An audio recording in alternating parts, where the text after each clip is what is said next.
अच्छा, जो टॉपिक है बेसिकली देखो सबसे पहले जब हमने स्टार्ट की थी बात कॉन्ट्रैक्ट एक्ट की तो मैंने आपको बताया था 3 सिचुएशंस होती हैं, या तो कॉन्ट्रैक्ट वैलिड होगा यानी कि सारी ल लॉ की जितनी भी एसेंशियल्स हैं उनको पूरा करते हुए सब इन the eyes of law, in the court of law वो एक्सेप्टेबल होगा क्योंकि वो सारे पैरामीटर्स, क्राइटेरियाज़ को जैसा कि फ्री कंसेंट है, जैसा कि capacity of the parties and consideration से रिलेटेड जो जो पैरामीटर्स बताए हुए हैं, वो सब पूरे करता हुआ या तो परफेक्ट होगा, उसे हम वैलिड कॉन्ट्रैक्ट कहेंगे इन द लीगल लैंग्वेज, या उसमें कोई भी चीज़ अगर एक एसेंशियल मिसिंग हो तो उसे हम कहेंगे कि वॉइड कॉन्ट्रैक्ट है। फिर कुछ सिचुएशंस ऐसी हैं जहाँ पे कोर्ट ये वॉइड कॉन्ट्रैक्ट को वॉइडेबल करार दे देता है। वॉइडेबल करार देने का मतलब ये होता है कि जो अग्रीव पार्टी होती है, जिसके साथ ज़्यादती हुई भी होती है या किसी चीज़ के साथ नाइंसाफ़ी हुई भी होती है, उसको कोर्ट ये ऑप्शन दे देता है कि आप चाहें तो इस कॉन्ट्रैक्ट को परस्यू करें। अगर आप चाहें तो इसको अभी अभी इसको रिजेक्ट कर दें, अभी इसको कैंसल कर दें, आप पे कोई बार नहीं होगा क्योंकि वैसे अगर ब्रीच होती है कॉन्ट्रैक्ट की तो अभी हमने एक टॉपिक वो बाद में मिनट से बाद पढ़ना है, तो आप देखेंगे कि जब ब्रीच होती है तो बहुत नुकसान होता है, मतलब जिस पार्टी ने खिलाफवर्जी की होती है उसको बड़ा हर्जाना पे करना पड़ता है और काफ़ी प्रॉब्लम्स फेस करने पड़ सकते हैं। लेकिन अगर कोर्ट ये आपको परमिशन देती है कि आप चाहें तो रिजेक्ट कर दें या चाहें तो एक्सेप्ट करें, तो फिर अगर आप रिजेक्ट करते हैं तो आप पे कोई बार नहीं है बिकॉज़ आपको कोर्ट एक तरह से ये रिलीफ दे रही होती है। तो ये 3 सिनेरियो वैलिड, वॉइडेबल और वॉइड। वैलिड हमने तो हमें पता है कि हमने एसेंशियल्स डिस्कस कर लिए हैं, काफ़ी सारे डिटेल में भी किए हैं और कुछ हमें वैसे हमें ओवरऑल पता है कि टोटल कितने एसेंशियल्स हैं। तो ये चीज़ तो हमें पता है कि अगर वो सारे एसेंशियल्स मौजूद हैं, फॉलो किए जा रहे हैं कॉन्ट्रैक्ट फॉर्मेशन के टाइम पे, तो इसका मतलब है कॉन्ट्रैक्ट वैलिड है। वॉइडेबल की भी बात मैंने आपको बता दी, कुछ सर्कमस्टांसेस हमने कंसिडरेशन में डिस्कस किए, कुछ सर्कमस्टांसेस हमने फ्री कंसेंट में डिस्कस किए कि जहाँ कोर्ट जो है किसी कॉन्ट्रैक्ट को वॉइडेबल करार दे देता है। अब जो ये टॉपिक है ये हम पढ़ रहे हैं वॉइड एग्रीमेंट कि ये इस किस्म के अगर कोई कॉन्ट्रैक्ट होंगे तो वो वॉइड हैं, वो किसी सूरत भी लॉ में ट्रीट नहीं किए जाएँगे। अगर इस किस्म का कोई एग्रीमेंट किसी ने कर लिया और वो कल को डिस्प्यूट हो गया और डिस्प्यूटेड कॉन्ट्रैक्ट जो है कोर्ट में आर्बिट्रेशन में जाता है इसके लिए जस्टिस के लिए, रेमेडी के लिए और किसी डिक्री के लिए, तो वो उसको कोर्ट ट्रीट ही नहीं करेगा। जब वो ट्रीट ही नहीं किया जाएगा तो फिर उस पे क्या जजमेंट आनी और क्या उस पे डिसीजन मेकिंग होनी। तो ये अब हमने इस हवाले से वॉइड एग्रीमेंट पे बात करनी है। जब मैं वॉइड एग्रीमेंट की बात करती हूँ तो इससे मैं आप इससे कॉन्ट्रैक्ट ही मुराद लें क्योंकि हमने ये पहले ही क्लास में डिस्कस किया हुआ है कि एग्रीमेंट और कॉन्ट्रैक्ट में सिर्फ एनफोर्सेबिलिटी का फ़र्क होता है। तो इसमें इसने एग्रीमेंट का लफ्ज़ इसलिए किताब ने इस्तेमाल किया या इसलिए इस्तेमाल किया गया क्योंकि वॉइड कॉन्ट्रैक्ट हो ही नहीं सकता। कॉन्ट्रैक्ट जो है एक ऐसा कॉन्ट्रैक्ट जो कि वॉइड हो वो उसे आप कह ही नहीं सकते क्योंकि कॉन्ट्रैक्ट होता ही वो है जो कि सारे एसेंशियल्स को पूरा करता है तब वो कॉन्ट्रैक्ट कहलाता है। अगर वो नहीं पूरा करता तो कॉन्ट्रैक्ट ही नहीं है। तो इसलिए यहाँ पे वॉइड एग्रीमेंट और वॉइड कॉन्ट्रैक्ट एक ही उसमें सिनेरियो मिलेंगे बिकॉज़ एनफोर्सेबिलिटी दोनों केसेस में नहीं है बिकॉज़ वो है ही वॉइड। ठीक है? ये कुछ सर्कमस्टांसेस हैं, ये मैंने लिखे हुए हैं। इसको वन बाय वन हम इसको डिस्कस कर लेते हैं। बिल्कुल सेल्फ एक्सप्लेनेटरी है। थोड़ा-सा मैं एक्सप्लेन भी करती हूँ and then you will get to know कि ये है क्या। ये मैक्सिमम पॉसिबल सिचुएशंस हैं जो आपका कॉन्ट्रैक्ट एक्ट बताता है कि ये इस किस्म का अगर कोई एग्रीमेंट किसी ने किया, तो वो पहले ही से प्रिकॉशन है कि भई ये तो वॉइड है। मतलब इस पे तो कोई प्ली या कोई आप कहते हैं ना कि समटाइम्स ऐसे सर्कमस्टांसेस हो जाते हैं कि कोर्ट मतलब हो सकता है कि ऐसा कोई केस कोर्ट में जाए तो कोर्ट जो है वो उसको जस्टिस दे दे या उसको ट्रीट कर एंटरटेन कर ले जैसे केस को दावा आपने दायर किया वो दावा खारिज ना हो और कोई ना कोई सबील निकल आए कोई सिचुएशन या कोई इस तरह आर्ग्यूमेंट। लेकिन अगर इस कैटेगरी में वो फॉल करता है केस तो ऐसा कोई आपको रिलीफ ऐसा कोई ऑप्शन ऐसा कोई सिचुएशन एंटरटेन नहीं की करता कोर्ट अगर इस किस्म की किसी कैटेगरी में आपका जो एग्रीमेंट है जो कॉन्ट्रैक्ट स्पेसिफिकली क्योंकि कॉन्ट्रैक्ट होगा तभी तो आप जाएँगे कोर्ट में, अगर कॉन्ट्रैक्ट नहीं है तो फिर आप कैसे जा सकते हैं कोर्ट में? कॉन्ट्रैक्ट और एग्रीमेंट में फ़र्क ये होता है कि contract is enforceable in the court of law. ठीक है? अब इसको हम वन बाय वन स्टार्ट करते हैं, डिस्कस करना मैं आपको बताती हूँ एंड देन हम इसको देखते हैं। सबसे पहला है agreement in restraint of marriage. Restraint of marriage का मतलब है किसी को उसके जो एक बुनियादी हक है उसका, उससे रोकना। रिस्ट्रेंट ऑफ मैरिज, मैरिज करने में पाबंदी लगाना, उसको किसी वजह से किसी किसी भी reason whatever reason may be but ultimate result ये निकल रहा है कि आप किसी के से उसका हक छीन रहे हैं, उसको शादी करने से, उसको मैरिज से रोक रहे हैं।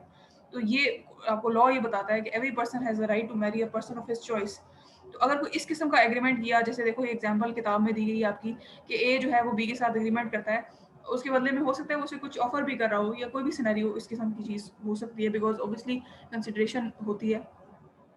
तो अगर इस किस्म की कोई सर्विस है या इस किस्म की कोई रिक्वायरमेंट है ऑन द किसी एक पार्टी की साइड पे, जहाँ वो उसको उसके बेसिक बुनियादी हक से महरूम कर रहा है, बेशक उसके बदले कंपनसेट भी उसे कर रहा है, लेकिन अगर लेट्स सपोज़ अगर कोई डिस्प्यूट होती है later on in the contract देखो ये हमेशा हम इस बात को मैं आपके सामने हाइलाइट करती हूँ कि अंडर द टेबल तो आप जो मर्ज़ी करें, इवन आप स्मगल गुड्स की ट्रांज़ैक्शन करें या आप कोई इस किस्म की चीज़ जो लॉ अनलॉफुल है या इल्लीगल है, उसकी ट्रांज़ैक्शन करें, अंडर द टेबल आप उसे करें जब तक वो कोर्ट की उसमें डोमेन में नहीं आएगी, या जब आप in case of dispute court के पास नहीं जाएँगे, तो खुद से तो आप जो मर्ज़ी करें अंडर द टेबल। लेकिन जब कोई डिस्प्यूट होता है और मामला कोर्ट के पास जाता है, तो फिर देखा जाता है कि क्या ये कोर्ट की जुरिसडिक्शन में फ़ॉल करता है या नहीं? क्या ये वैलिड है? क्या ये इसको देखा जा सकता है? इसको कोर्ट एंटरटेन कर सकता है या नहीं? तो इस किस्म का कोई कॉन्ट्रैक्ट जिसमें आप ये कंडीशन लगाते हैं कि किसी का बुनियादी हक राइट टू मैरी आप उसे सलब कर लें, तो वो वॉइड एग्रीमेंट है, वॉइड एब इनिशियो है फ्रॉम द बिगिनिंग। जिस पॉइंट पे आपने उस कॉन्ट्रैक्ट इस ऐसा कॉन्ट्रैक्ट डिज़ाइन किया, तो तब से ही वो वॉइड है। ऐसा नहीं है कि वो पहले वैलिड था, बाद में वॉइड हो गया, या पहले वॉइड था, बाद में वैलिड हो गया, ऐसा कोई सिनेरियो नहीं होता। वॉइड एब इनिशियो होता है, जैसे ही बना उसी वक़्त वॉइड है, इन the eyes of law, in the court of law. आप अपने तौर पे चाहें तो जो मर्ज़ी करें, लेकिन जब आप कोर्ट के सामने या कानून के सामने जाएँगे इसको एनफोर्स कराने के लिए, क्योंकि एनफोर्सेबिलिटी तो फिर जब इस किस्म की डिस्प्यूट अराइज़ होती है, तो जब भी सॉल्यूशन कोर्ट डिवाइस करती है, तो एनफोर्सेबिलिटी तो कोर्ट ही करा रही होती है। तो फिर आपको प्रॉब्लम्स फेस करने पड़ेंगे, क्योंकि कोर्ट इसको एंटरटेन ही नहीं करेगा और आपको लॉस फेस करना पड़ेगा। इसी तरह जैसे right to marry is a basic बुनियादी राइट है आपका, इसी तरह ट्रेड और बिज़नेस करना भी हर बंदे का बुनियादी हक है। कंडीशन ये सब्जेक्ट टू कि ये वो लॉफुल हो, ठीक है? तो कोई लॉफुल ट्रेड हो, बिज़नेस हो, प्रोफ़ेशन हो, उसको कंडक्ट करना, उसको एग्ज़ीक्यूट करना, हर इंसान का, हर इंडिविजुअल का वो एक बुनियादी हक है, तो उसको उससे रोका नहीं जा सकता। तो ऐसा अगर कोई एग्रीमेंट करता है कोई बंदा किसी दूसरे से, जिसमें वो उसे कोई बिज़नेस करने से रोक रहा है, या लेट्स सपोज़ कॉम्पिटिशन मार्केट में होता है और पार्टी जो है मोनोपोली क्रिएट करने के लिए किसी पार्टी को रोक देती हैं, होती हैं इस किस्म की सिनेरियोज़ हो सकते हैं। तो अगर ऐसा ऑब्वियसली उसके बदले में उसे कुछ कंपनसेशन दी जा रही होगी, तभी अगले बंदे को रोका जाता है ना। तो अगर लेट इस तरह की कोई ट्रांज़ैक्शन डिज़ाइन होती है और ऐसा कुछ वकूफ़-पज़ीर होता है वाक़या, तो अगर लेट्स सपोज़ फ्यूचर में कोई डिस्प्यूट अराइज़ होता है, या इस किस्म का कोई केस अदालत के उसमें आता है, या कोई इस पे कोई एप्लीकेशन दायर हो जाती है, कोर्ट के उस पे असको सो मोटो ले सकता है। अगर इस किस्म की कोई सिनेरियो कोर्ट के डोमेन में इस तरह की कोई बात जाती है, तो उसका मतलब ये है कि कॉन्ट्रैक्ट ये वॉइड है, इस पे ये एप्लीकेबल, इस पे रेमेडी आपको कोर्ट नहीं देगा, अगर इस किस्म की कोई चीज़ कोर्ट में जाती है। फिर इसी तरह देखो agreement in restraint of legal proceedings, इसका ये मतलब होता है कि हर बंदे के पास ये हक है कि अगर उसके साथ कोई ज़्यादती हुई है, या अगर उसने कोई लेट्स सपोज़ उसके राइट्स में कोई को किसी ने नुकसान पहुँचाया है उसको, तो वो जाके लीगल एक्शन ले सकता है, कोर्ट से हेल्प ले सकता है। तो अगर आप किसी से ऐसा कोई कॉन्ट्रैक्ट करें और उसे इस बात से रोकें कि लेट्स सपोज़ जैसे मैं ब्रदर के साथ एक कॉन्ट्रैक्ट करूँ गाड़ी की ट्रांज़ैक्शन का, और मैं उससे ये इस चीज़ पे कमिटमेंट ले लूँ और इस चीज़ का भी मैं उसे अलग से कंपनसेशन दे दूँ कि अगर हमारे बीच में कोई डिस्प्यूट हो गया, तो तुम कोर्ट में नहीं जाओगे, और वो इस बात पे एग्री हो के ₹5000 एक्स्ट्रा ले ले उस ट्रांज़ैक्शन के, तो इसका मतलब ये है कि ये जो मेरा दूसरा पार्ट था ट्रांज़ैक्शन, जहाँ तक गाड़ी की थी वो तो वैलिड है, लेकिन जहाँ पे दूसरा पार्ट ऐड हुआ, जहाँ मैंने उसको लीगल प्रोसीडिंग करने से रोका, और लेट्स सपोज़ वो उसने कुछ महीने बाद जाके मेरे पे केस फाइल कर दिया, तो अगर मैं उससे ये कहूँगी कि नहीं ये तो फाइल ही नहीं कर सकता था क्योंकि इसने तो मेरे से एग्रीमेंट किया है, तो वो एग्रीमेंट वॉइड नहीं है, वो वॉइड है सॉरी, वैलिड नहीं है, वो कर सकता है लीगल प्रोसीडिंग क्योंकि वो उसका बुनियादी हक है, मैं उसको उसके बुनियादी हक से नहीं रोक सकती। तो ये इसमें बात बताई गई है कि इस किसी को भी आप लीगल प्रोसीडिंग से नहीं रोक सकते। अगर इस किस्म का कोई कॉन्ट्रैक्ट बनेगा जहाँ पे आप उसको इसके अभी तक अगर आप देखें, तो तीनों जो सिनेरियोज़ हमने डिस्कस किए हैं, उसमें बेसिक राइट की बात हो रही है, बुनियादी हक है बंदे का।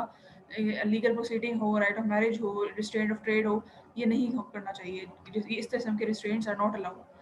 फिर कोड आपको ये बताता है, कॉन्ट्रैक्ट आपको ये बताता है कि अगर ऐसा एग्रीमेंट डिवाइस होगा, ऐसा कॉन्ट्रैक्ट बनाया जाएगा जो अनसर्टेन है, यानी कि जिसमें टर्म्स एंड कंडीशंस में क्लैरिटी नहीं है, एम्बिगुअस है, वेग है, तो इस किस्म का कॉन्ट्रैक्ट भी वॉइड कहलाएगा। जैसे मिसाल देखो एग्जाम में आपकी दी हुई है कि अब मैं जो है अगर गाड़ी ट्रांजैक्शन कर रही हूँ अदर ब्रदर के साथ, तो मैं उसे ये नहीं बताती कि कौन सी गाड़ी है, इसका मॉडल नंबर क्या है, इसका कलर क्या है, चेसिस नंबर क्या है, इंजन कैसा है। तो अगर ये चीज़ें स्पेसिफाइड नहीं है, वेग हैं, तो इसका मतलब है कि कॉन्ट्रैक्ट इस किस्म का वॉइड है। अगर इस कॉन्ट्रैक्ट को लेके हम फ्यूचर में कोर्ट के पास जाते हैं, कुछ मुकदमा चलता है, दावा दायर होता है, तो वो खारिज हो जाएगा। उसको कोर्ट डील नहीं करेगा क्योंकि उसकी इस कोर्ट इस पॉइंट पे को बुनियाद बना के फैसला देगा कि चूँकि ये एग्रीमेंट जो कॉन्ट्रैक्ट है ये अनसर्टेन है, तो ये वॉइड है, वॉइड करार पाएगा ये कॉन्ट्रैक्ट। इस पे कोई भी डिसीजन नहीं दिया जाएगा। फिर देखो ये थोड़ा-सा ट्रिकी पॉइंट है वेजरिंग एग्रीमेंट। वेजरिंग एग्रीमेंट और जो कंटिंजेंट एग्रीमेंट होता है, कंटिंजेंट कॉन्ट्रैक्ट होता है, उसमें फ़र्क होता है। Wagering agreement is like a बेट।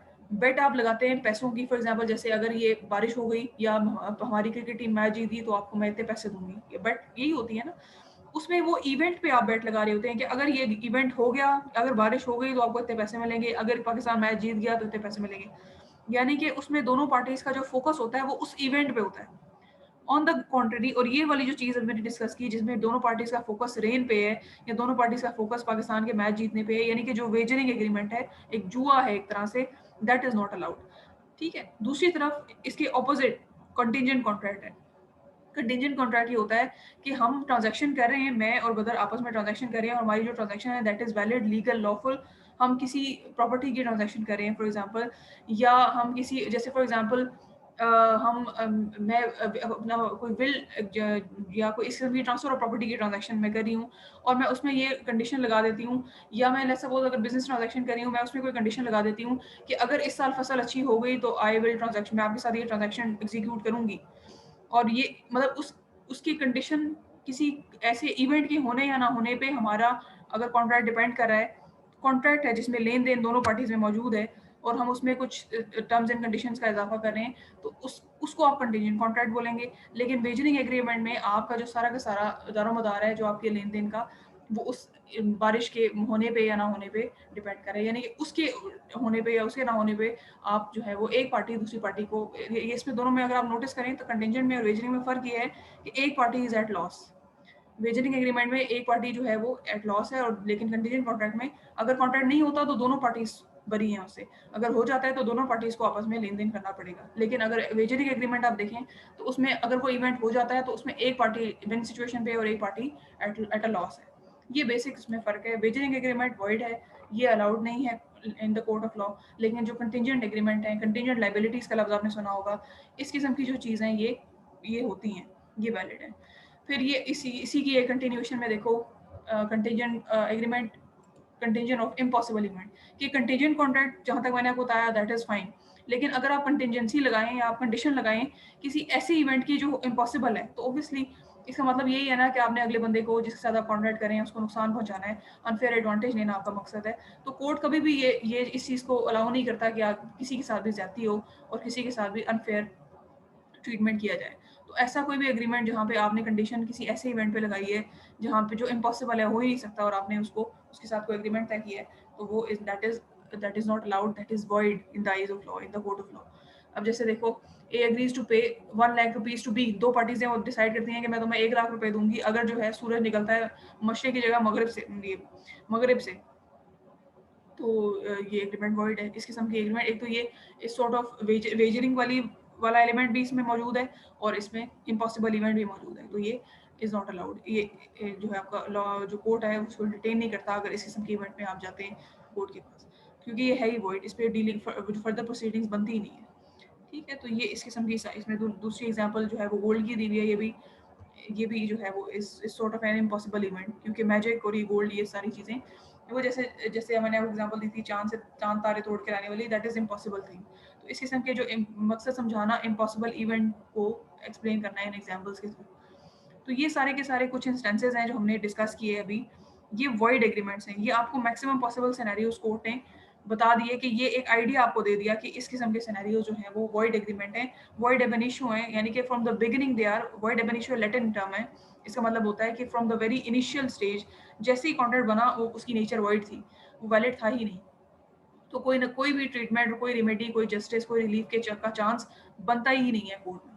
फिर देखो, अगर कोई भी लेट्स सपोज अगर कोई ब्रीच होती है कॉन्ट्रैक्ट की, या कोई वैलिड कॉन्ट्रैक्ट अगर आपने कर लिया और फिर वो जाके वॉइड हुआ, या उसमें कोई इस किस्म की एलिमेंट मिस हुआ, या कोई भी सिनेरियो इस तरह का आता है, तो जब हम ब्रीच ऑफ कॉन्ट्रैक्ट पढ़ेंगे तो आप देखेंगे कि उसमें कितनी किस्म की सूट हैं जो आप फाइल की जा सकती हैं, किस तरह से एक पार्टी दूसरी पार्टी को सू करती है और उसमें क्या-क्या पॉसिबिलिटीज़ होती हैं और किस तरह से वो बेनिफिट लेती है। तो इसलिए ये सारी चीज़ें अलग-अलग करके बता देने का और समझा देने का पर्पज़ ये है कि हर सिनेरियो आपके नज़र में हो कि किस सिनेरियो में आपको कि क्या चांसेस हैं आपके। फॉर एग्ज़ाम्पल, अगर आपको इस किस्म की एक्टिविटी में इन्वॉल्व होते हैं और आपके पैसे कहीं स्टक हो जाते हैं या आपके साथ, तो ना सिर्फ़ आपका बिज़नेस डिस्टर्ब होगा उससे, मेंटल पीस आपका डिस्टर्ब होगा उससे, आपका रेपुटेशन लॉस भी होगा। तो इन सारी चीज़ों से, इस हैसल से बचने के लिए हर चीज़ कॉन्ट्रैक्ट एक्ट में डिटेल से विद रिस्पेक्ट टू एवरी मतलब पॉसिबल जो सर्कमस्टांसेस हो सकते हैं, जनरली उनको डिस्कस किया गया है। तो ये हमने वॉइड एग्रीमेंट की डिटेल पढ़ी है। अगर इसमें कोई प्रॉब्लम या कोई चीज़ समझ ना आई हो तो आप मुझसे पूछ सकते हैं। ये हमने छोटा-सा टॉपिक इसलिए डिस्कस किया है कि एक तो हम अपनी क्लास में थोड़ी-सी डिस्कशन रखें और दूसरी चीज़ ये है कि अगर कोई ऐसी चीज़ जो पहले जो हमने चीज़ें डिस्कस की उनमें नहीं समझ में आई कोई चीज़, तो वो आप मुझे बताएँ। सिलेबस मैंने आपको कम्युनिकेट कर दिया है, स्लाइड्स आपके पास होपफुली सारी पूरी होंगी, कोई नहीं पूरी तो बता मुझे बता दीजिएगा, मैं आपके साथ शेयर कर लूँगी। जो प्लेलिस्ट आपने बनाई हुई है वो अपने सारे फ्रेंड्स ये जो क्लासमेट्स हैं इनके साथ और बाकी सेक्शंस के वालों के साथ भी शेयर कर दें, ताकि अगर किसी को कोई कॉन्सेप्ट नहीं समझ में आता और मतलब मिड स्टार्ट होने के बाद तो ऑब्वियसली सारे बिज़ी होंगे। तो अगर नहीं कनेक्ट हो पाते हम लोग ड्यूरिंग मिड्स, तो आप वो वीडियोज़ देखेंगे तो आई होप कि आपको बेहतर अंडरस्टैंडिंग हो जाएगी। ठीक है, यहाँ तक कोई प्रॉब्लम, कोई इश्यू, कोई चीज़, कोई ऐसी बात जो आपने कहनी हो तो आप मुझे बताएँ, अदरवाइज़ फिर हम आज इसको जल्दी कंक्लूड कर लेते हैं। क्योंकि और ये चीज़ है कि ये जो 2 टॉपिक्स हमने पढ़े हैं, डिस्चार्ज ऑफ कॉन्ट्रैक्ट और ये जो वॉइड एग्रीमेंट है, this is not included in your mids. इसके अलावा कोई एक्सक्यूज मी बात? मैम। जी, जी, बताइए। मैम ये जो आप पेपर देंगी ये केस स्टडी आएगा? हमज़ा बात कर रहे हैं आप? जी जी, हमजा बोल रहा हूँ मैम। अच्छा हमज़ा, ऐसा है, is not like case study जो कि फुल फ्लेज केस स्टडीज़ आपने डिफरेंट सब्जेक्ट्स में देखी होंगी। ये छोटे-छोटे जैसे सिनेरियो, अब जैसे देखो ये एग्ज़ाम्पल दिख रही है आपको? ये जैसे इस किस्म की जी एग्ज़ाम्पल है। मैम। अब अगर ये सिनेरियो आपको दे दिया जाए और आपसे पूछा जाए कि ये क्या एग्रीमेंट वैलिड है या वॉइड है, तो आप बता सकते हैं। और आप उसको थोड़ा-सा जो रीज़न है फॉर एग्ज़ाम्पल उसके थ्रू आप उसको कोट करके कि क्यों ये एग्रीमेंट आप समझते हैं कि वॉइड है। उसकी रीज़निंग करके थोड़ा-सा आर्गुमेंट बिल्ड कर सकते हैं इसको। इस किस्म के आप जी क्वेश्चन्स मैम। अटेम्प्ट करें। मतलब ठीक हो। एक्सपेक्ट करें। क्योंकि देखो सीधे-सीधा अगर मैं मतलब तो बनता नहीं है ना कोई, क्योंकि it's like an open book paper. आपको अगर मैं कहूँ कि काइंड्स ऑफ कंटेंट लिखो तो उसमें तो जस्ट कॉपी पेस्टिंग है वो। तो that is not the purpose of exam, है ना? ठीक हो गया मैम। ठीक है, तो इस किस्म की चीज़ें बस आपने अंडरस्टैंड, देखो स्लाइड्स आपके पास हैं, आपके पास मौजूद है, सारा डेटा मौजूद है। आपने थोड़ा-सा अपना दिमाग इस्तेमाल करना है और अपने क्वेश्चन को अटेम्प्ट करना है। जो चीज़ें जो हमने कॉन्सेप्ट स्टडी किए हैं ना जितने भी, उससे बाहर आपको कोई चीज़ नहीं नज़र आएगी पेपर में। ठीक हो अब गया ये मैम। आपकी विट और अंडरस्टैंडिंग है, जित कितना आपने उसको बेहतर अंडरस्टैंड किया है कॉन्सेप्ट को, आप किस तरह उसको जस्टिफाई करते हैं अपने पेपर में, दैट विल मैटर।